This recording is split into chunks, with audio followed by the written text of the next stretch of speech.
We need backup. We need Ikora. Good idea, right? Welcome to MojoPlays, and today we're taking a look at 10 multiplayer games with the best story modes to play.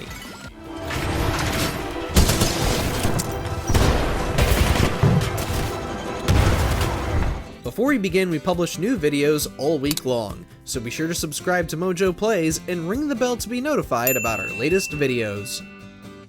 Sea of Thieves.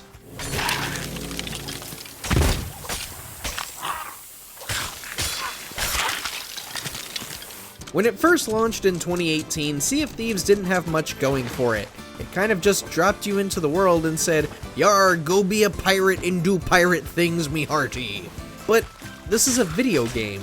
Shouldn't there be some kind of story to go along with this and justify my actions besides trying to be a pirate legend?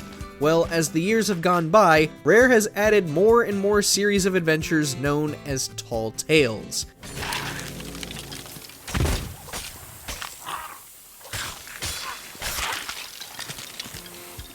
These quests not only give you special voyages, they also reveal riveting tales that the dead will gladly tell. You can search for legendary treasures, avenge the deaths of a pirate and his crew, or partake in the crossover with Pirates of the Caribbean or Monkey Island.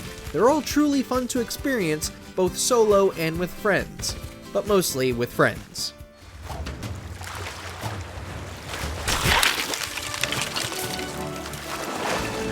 Warframe.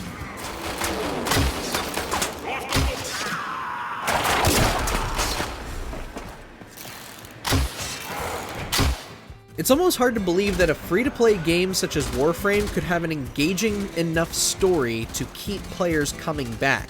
And yet, Warframe has managed to do that for well over a decade now. There is plenty of lore to read up on about the game's planets, enemies, and of course the Warframes. As for things like cutscenes and dialogue, well, there is something wonderfully corny about it. It kind of brings us back to Saturday morning cartoons like He-Man and G.I. Joe. The Lotus must be desperate to send you fetching greedy fools from the corpus. So long as you don't go in expecting top-of-the-line, ultra-serious storytelling, you'll have a good time here. Leave me aside, Antenno. I'll cover you. Which does the hurting come out? I kid. Splatoon 2.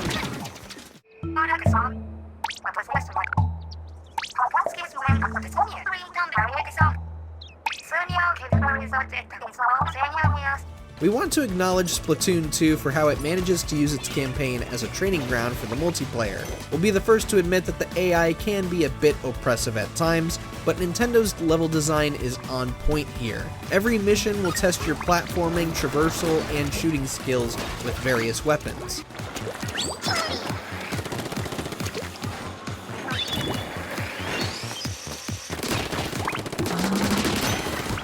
In other words, it is a campaign that will help you get good at Splatoon and get you primed to tackle the online scene.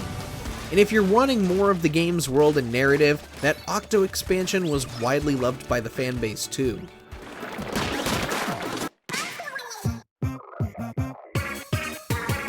Call of Duty Modern Warfare 2.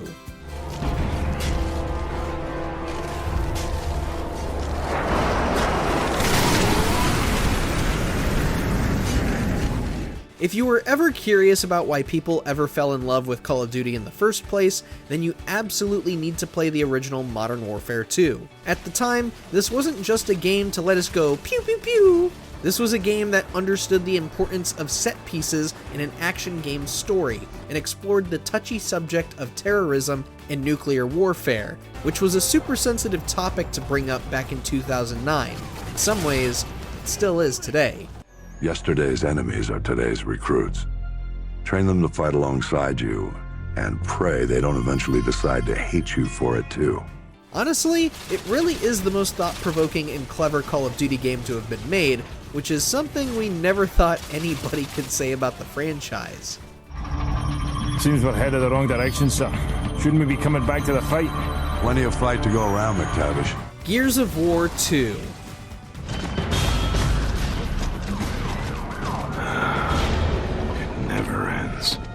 Whereas Modern Warfare 2 presented a story that touched upon modern subject matter, Gears of War 2 was a bit more isolated, focusing on its characters and their bonds with each other and the horrors of war.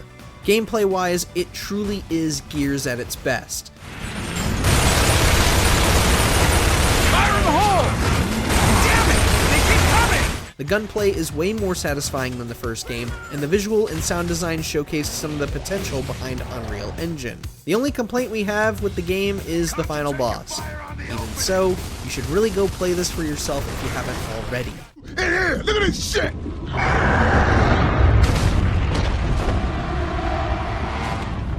Oh, that's why! Battlefield 1. Objective obvious.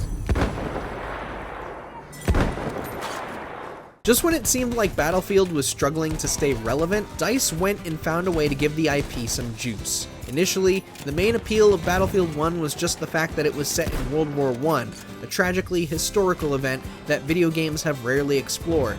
And DICE crafted a campaign that was expertly approached.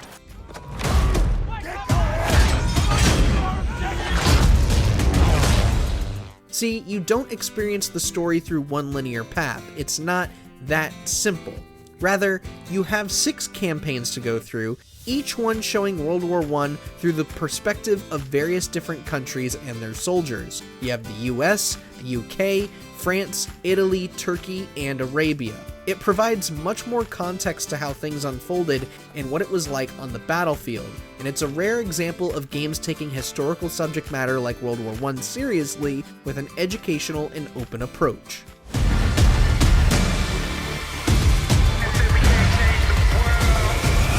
Super Smash Bros. Brawl.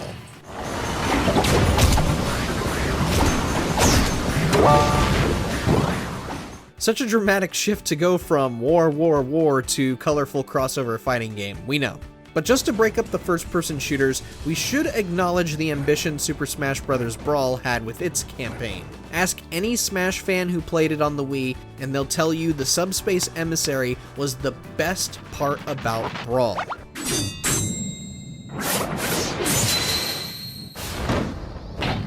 You mean we get to play through a sprawling adventure filled with our favorite Nintendo characters working together to fight an invasive force that threatens their entire existence? And it features a sticker system akin to RPG mechanics? And it has co-op? Say what you will about fan service, but this was paradise for just about any Nintendo fan, casual or hardcore. And the closest we ever got to having a sequel for Subspace Emissary was the grindy World of Light campaign in Ultimate. It was good, but wasn't exactly what we were wanting.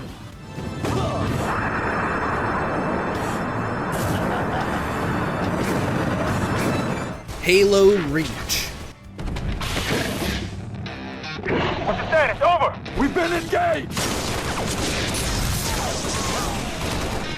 Bad guy coming out! You almost can't go wrong playing through any of the Halo campaigns from the Bungie days. Well, unless you hate yourself and want to suffer through the library, then by all means, play Combat Evolved. But Halo Reach remains the best in the franchise. Not that the bar is super high, admittedly, but whether you want to play the campaign alone or with friends is up to you, but you really might want to pay attention to the game's story here. Jackpot. Transmitting visual. You've seen this, cat? Confirmed. The brief respite from Master Chief might seem odd at first. However, the story of Noble Team and their efforts to defend a massive colony of humans from the Covenant is beautifully written and told in such an unforgettable way. That's really the most we can say about it without getting into spoilers, so please, go play this if you haven't yet. I could send you to the brig for interfering with my work. Maybe you'd like to join her. I'm sorry? Titanfall 2.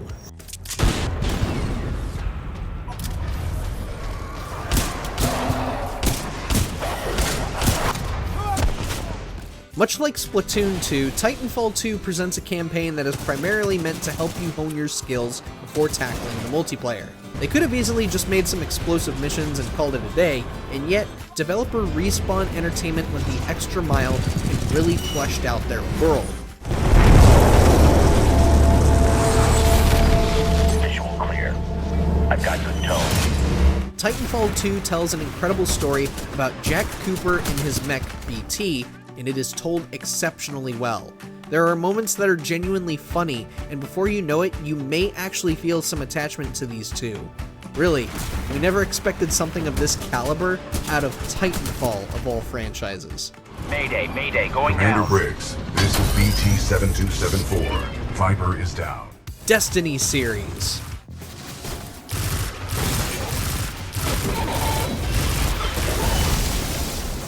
The hardcore fans may have some problems with us listing the Destiny games as multiplayer games with great story modes. Trust us though when we say Destiny and Destiny 2 are great multiplayer games with great stories. It's just that we're saying that with one big bold asterisk.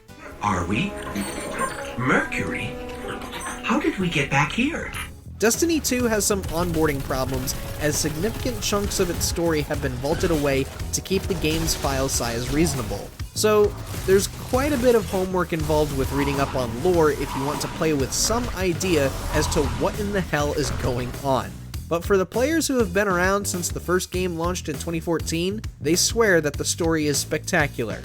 There's been some lows recently, but it's still good. Alright, look, I never thought I'd have to ask this, but who else has been inside my head? But anyways, which multiplayer game do you think has a great campaign? Let us know down in the comments below, and don't forget to subscribe to MojoPlays for more great videos every day. Oh.